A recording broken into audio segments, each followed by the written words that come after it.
Welcome to this video in my course on game theory. My name's Matt Rosu.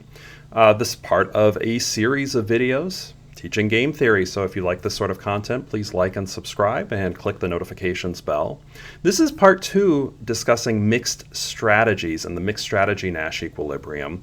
I would recommend you check out part 1 if you haven't already. In this one, we're going to talk about a specific application of a pitcher versus a hitter and how mixed strategies come into play. Now, conceptually, the idea here should be pretty straightforward. A pitcher could throw, some number of a variety of pitches. If they did the same thing every time, they'd get exploited, right? If a pitcher always threw a fastball, the hitter would know, let's just prepare for a fastball. If they always threw a curveball, the hitter would know a curveball. And the hitter, it's the same thing. They'll want to mix what they're preparing for so as to not be exploited by the pitcher. So we're going to simplify it. There's more than just fastball, curveball, right? There could be in and out of the strike zone, a number of other options. But to simplify, we're going to look at a case where a pitcher could throw either a fastball or a curveball. And also, once again, to simplify, right? I mean, the result could be an out. It could be single, double, triple, home run. Could be a walk, could be sacrifice fly. There's a bunch of outcomes. We're going to simplify and just say that it's the probability of getting on base with a given pitch. So with one pitch, not the full at bat, what are the probabilities here? And to do that, I made up a payoff matrix. So what's the percentage of the time the hitter will get on base with any given pitch? And of course, it's the exact opposite for the pitcher. If the hitter doesn't get on base with the pitch, it means the pitcher didn't allow them on base. So you'll notice that in each of these cells, it adds to 100%. So if the hitter plans for a fastball and a fastball is indeed thrown, we'd say the hitter's going to get a hit 7% of the time. 93% of the time, they won't. If the hitter prepares for the curveball and the pitcher throws the curveball, the hitter gets on base 8% of the time. Pitcher keeps them from getting on base 92% of the time. A hitter planning for the curveball, but a fastball's thrown, it's not as good for the hitter, it's much better for the pitcher. The hitter would get on base only 1% of the time, 99% of the time wouldn't get on base with that specific pitch. And finally, 2% and 98% if the hitter's planning for the fastball, but the pitcher's throwing a curveball. One thing to note with this, this is a zero-sum game, right?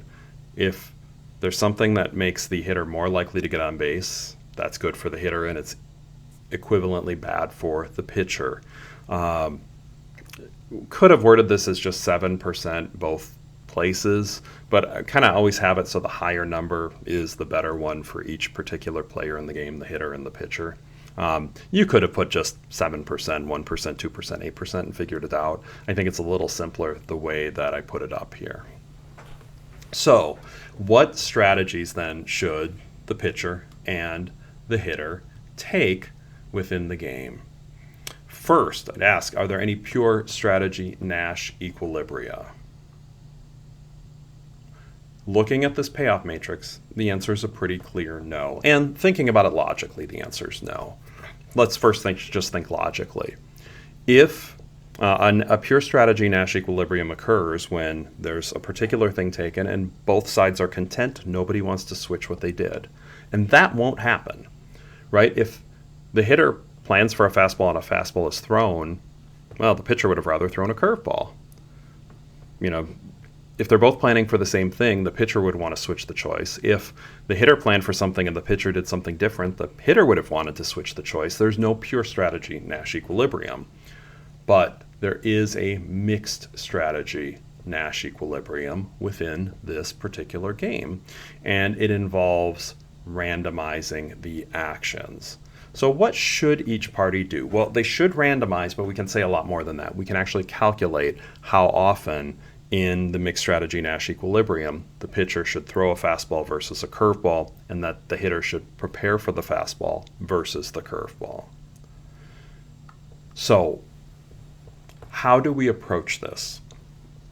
I think the best way to think about how to approach the mixed strategy Nash equilibrium is each party needs to craft their actions so they're not exploited. Each party must craft their actions so they're not exploited. If they, if the pitcher throws too many fastballs, they'll get exploited because hitters will just always prepare for a fastball. Vice versa.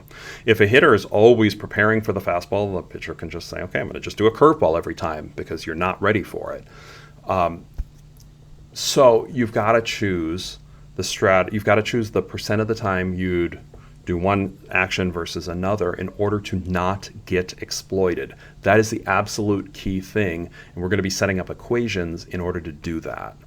So each party will have a mixed strategy in this game, and each action will be chosen with some probability that's not 100% of the time. So it's, something between 0 and 100. There is, in fact, an optimal percentage. The pitcher should pitch a fastball. There is an optimal percentage the hitter, should plan for a fastball, and we are going to be determining those as we move along here. Once again, basic assumptions within game theory. We do assume each side knows the probabilities. We also assume each party knows the other is going to behave optimally. We are going to talk a lot about what happens if these don't hold in a little bit. So if a hitter plans for a fastball, what's the payoff? We have to go back to the payoff matrix, and what we would calculate is 0.07 times p plus 0.02 times 1 minus p, where p is the probability the pitcher throws the fastball. 1 minus p is the probability the pitcher throws the curveball. How did we get this? Okay, so this is the hitter's expected value. We're going back to the payoff matrix. So the hitter, if the hitter plans for a fastball, well, when the pitcher throws a fastball, 7% of the time they get a hit. So that's why it's 7% times P, which is the probability the pitcher throws a fastball. If the pitcher throws a curveball, it's 2% times 1 minus P, the probability the curveball is thrown. That's how we craft that equation. So what about the equation for a curveball? Take a moment, try to craft that yourself. Pause the video if you have to. Come back and we'll do that. Okay, hope you paused it. For a curveball, if the hitter plans for a curveball, well, when the pitcher throws a fastball, they'll get a hit 1% of the time. So it's 1% times P, the probability the pitcher throws a fastball, plus 8% times 1 minus P, the probability the pitcher throws the curveball. So that's the expected value for a hitter who's planning for a curveball. So we know the expected payoff for the hitter if they plan for a fastball and they plan for a curveball. We don't know the exact number yet, because what we know though is the expected payoff depends on the pitcher's probability. So the way this works, the pitcher knows the hitter's payoffs, and the pitcher needs to choose the probability of a fastball, P, in order to make the hitter indifferent. If the hitter's not indifferent, the pitcher will get exploited. So all we do is simply set these equations equal to each other. And I would recommend, again, especially if you're actually in my classroom right now at Susquehanna, pause it, go through the algebra. This isn't too complicated, but you've got to get the steps right. Otherwise, you're going to make an algebra mistake. So go through, take a moment, and then I'm going to put the answer up on the screen right now. So the pitcher will want to throw a fastball half the time. And you could follow my algebra here if you'd like. So pitcher should throw the fastball half the time, throw the curveball half the time. And this is half the answer, because we've now solved for what the pitcher should do to make the hitter indifferent. Hitter's got to do the same, because if the hitter just always says, I'm just always going to prepare for a fastball, pitcher could exploit the hitter. And the pitcher wouldn't do this, right? They wouldn't worry about doing half and half if they could exploit the hitter. What should the hitter do? Well, the hitter needs to look at the pitcher's payoffs and take those and figure out how often to prepare for a fastball or a curveball so that they're not exploited. We're going to call it Q as the probability that the batter is planning for a fastball, 1 minus Q, probability the batter is planning for a curveball.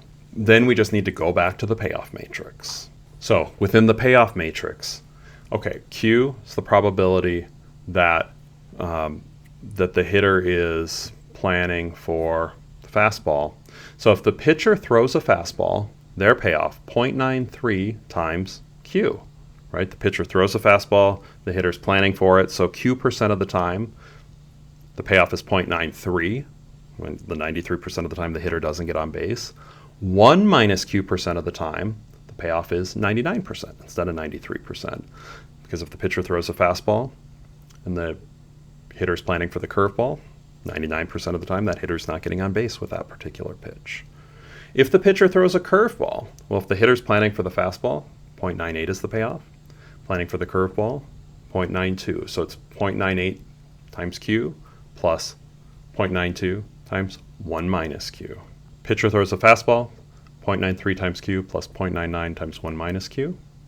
Hitting a curveball, 0.98 times Q plus 0.92 times 1 minus Q. Come right from the payoff matrix. We now need to solve those. Once again, if you're taking this class and you're going to really want to learn it, please pause it right now, work through this. And what you see for the answer on this one, once you solve for the algebra, is 7/12. So the hitter needs to plan for a fastball 7/12 of the time to keep the pitcher indifferent. So we figured out the pitcher needs to throw a fastball half the time and the hitter needs to plan for a fastball 7/12 of the time. And that is our mixed strategy Nash equilibrium. So the mixed strategy Nash equilibrium of this game is the pitcher throwing a fastball half the time and the hitter planning for a fastball 7/12 of the time. This is the only Nash equilibrium of this game. And it's important that both the pitcher and the hitter do this, because if they don't, the other one can exploit them. And there'd be a higher payoff. So this is the way, this is the best strategy for each of these. And at this strategy, neither of them wants to deviate from their course of action, because any deviation can only make them worse off, especially if they're going to get exploited. We solve these equations. We go through all the complicated, well, it's not that complicated, I guess, but we go through the algebra. You know, we go through the set of equations because we're assuming opponents are playing correctly.